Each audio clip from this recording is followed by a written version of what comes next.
అసలు ఎండోస్కోపీ అంటే ఏంటి, మనం ఎందుకు చేయించుకోవాలి?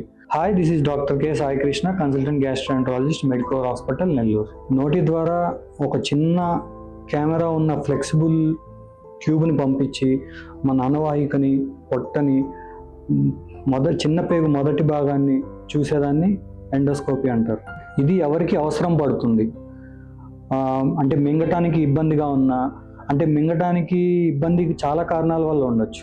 ఏ కారణం వల్ల వస్తుందో తెలుసుకోవటానికి, లేదా అప్పర్ అబ్డామినల్ సిమ్టమ్స్ అంటే పై పొట్టలో నొప్పి ఉన్నా, పొట్ట ఉబ్బరంగా అనిపించినప్పుడు, లేదా కొంచెం తిన్నా మీ కడుపు నిండిపోయినప్పుడు, ఇలాంటి ఇబ్బందులు ఉన్నా, లేదా ఆకలి తగ్గిపోయినప్పుడు, లేదా తరచూ రిపీటెడ్గా వామిటింగ్స్ అవుతున్నా, లేదా వామిటింగ్స్లో బ్లడ్ పడుతున్నా, లేదా మోషన్ నల్లగా అవుతున్నా, ఇంకా ఎనీమియా ఉన్నప్పుడు, అంటే రక్తం తక్కువగా ఉంది కానీ ఎందుకు రక్తం తగ్గుతుందో తెలుసుకోవటానికి ఇలాంటి కారణాల వల్ల చేసుకోవచ్చు. ఇంకా ఈ ఎండోస్కోపీ చూడటానికే కాకుండా చిన్న చిన్న ఇబ్బందులు ఉన్నప్పుడు అక్కడి నుంచి బయాప్సీ చేసి మైక్రోస్కోప్ ద్వారా చూసి ప్రాబ్లం ఏంటో తెలుసుకోవడానికి కూడా ఉపయోగించవచ్చు.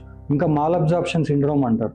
అంటే కొంతమందికి ఏం తిన్నా అరగకుండా వెంటనే మోషన్ అయిపోవటం, లేదా బరువు తగ్గిపోవటం, ఇలాంటి కారణాలు, ఇలా ఇబ్బంది ఉన్నప్పుడు చిన్న పేగు నుంచి కూడా బయాప్సీ చేసి మనం డయాగ్నోసిస్ చేయడానికి కూడా ఎండోస్కోపీని ఉపయోగించుకోవచ్చు.